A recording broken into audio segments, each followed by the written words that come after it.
الحمد لله رب العالمين الصلاة والسلام على خاتم النبيين وعلى آله وصحبه أجمعين أما بعد فأعوذ بالله من الشيطان الرجيم بسم الله الرحمن الرحيم قال الله تعالى في سورة المائدة قد سألها قوم من قبلكم ثم أصبحوا بها كافرين۔ ترجمہ، اس طرح کی باتیں تم سے پہلے لوگوں نے بھی پوچھی تھیں مگر جب بتائی گئیں تو پھر ان سے منکر ہو گئے۔ پچھلی آیت کے اندر بیان ہوا تھا کہ بلا وجہ کے سوالات نہیں کرنے چاہیے دین کے معاملے میں۔ اس آیت میں اللہ سبحانہ وتعالیٰ فرماتے ہیں کہ تم سے پہلے لوگوں نے سوال کیے تھے پھر ان کے منکر ہو گئے، یعنی جب ان سوالات کا جواب دے دیا گیا تو ان جوابوں سے فائدہ حاصل نہ کیا اور جو حکم ملا اس پر عمل نہ کیا۔ یہود و نصارہ کی ایسی عادت تھی، پوچھتے تھے پھر عمل نہیں کرتے تھے۔ حضرت عیسیٰ علیہ السلام کے حواریوں کا یہ سوال کرنا کہ آسمان سے مائدہ یا تھال نازل ہو، یہ تو مشہور ہی ہے۔ مائدہ نازل ہوا تو ان لوگوں سے کہا گیا تھا کہ جو کھا سکتے ہو کھا لو، اس سے اٹھا کر نہ رکھنا، لیکن وہ لوگ نہ مانے اور گناہگار ہوئے۔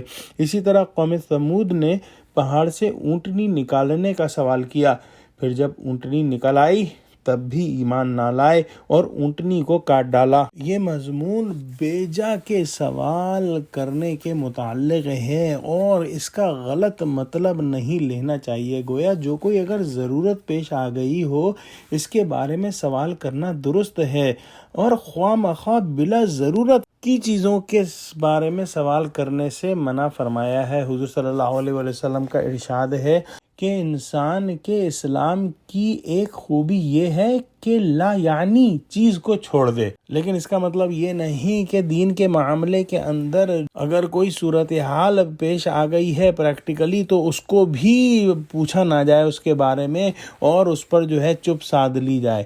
لوگوں کو لیکن دیکھا جاتا ہے کہ فرائض و واجبات تک نہیں جانتے، نماز تک یاد نہیں، لیکن ادھر ادھر کے سوالات کرتے رہتے ہیں جو کہ غلط ہے۔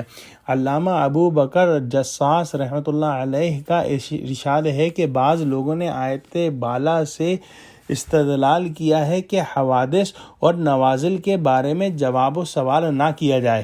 یہ لوگ کہتے ہیں کہ جب اللہ سبحانہ وتعالیٰ نے بیان نہیں فرمائے تو ہمیں ان کی حاجت نہیں، لہذا جو احکام ٹیکسٹ میں موجود نہیں ہیں یعنی کہ غیر منصوص ہیں، ان کے بارے میں غور و فکر کرنے کی ضرورت نہیں۔ ان لوگوں کا یہ کہنا صحیح نہیں۔ احکام غیر منصوصہ کے بارے میں سوال کرنا آیت کے مفہول میں داخل نہیں، اور اس کی دلیل یہ ہے کہ جب رسول اللہ صلی اللہ علیہ وسلم نے ناجیہ بن جندب رضی اللہ تعالی عنہ کو ہدی کے اونٹ حرم مکہ لے جانے کی ذمہ داری پیش کی تو انہوں نے عرض کیا کہ یا رسول اللہ، اگر ان میں سے کوئی جانور ہلاک ہونے لگے تو میں اس کا کیا کروں؟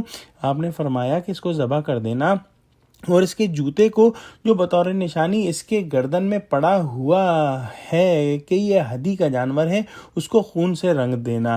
حضرت ناجیہ رضی اللہ تعالیٰ عنہ نے ایک ایسی صورتحال کے بارے میں پوچھا جو کہ ہوئی نہیں تھی لیکن پیش آ سکتی تھی، اور اس پر آپ صلی اللہ علیہ وسلم نے کسی بھی قسم کی ناگواری کا اظہار نہ فرمایا اور جواب عنایت کر دیا۔ اور اس طرح کی بہت ساری احادیث ہیں جن سے معلوم ہوتا ہے کہ جو امور غیر منصوصہ ہیں یعنی کہ جو قرآن اور حدیث کے اندر چیزیں ٹیکسٹ میں نہیں ہیں اس میں سوال کرنا، ان کے بارے میں سوال کرنا ممنوع نہیں ہے۔ پھر لکھتے ہیں کہ صحابہ کرام رضی اللہ تعالیٰ عنہم مسجد میں جمع ہوتے اور نئے نئے مسائل کے بارے میں آپس میں مذاکرہ کرتے تھے، اور یہی حضرات تابعین کا معمول رہا، ان کے بعد فقہا نے اپنا معمول بنایا اور آج تک ایسا ہو رہا ہے۔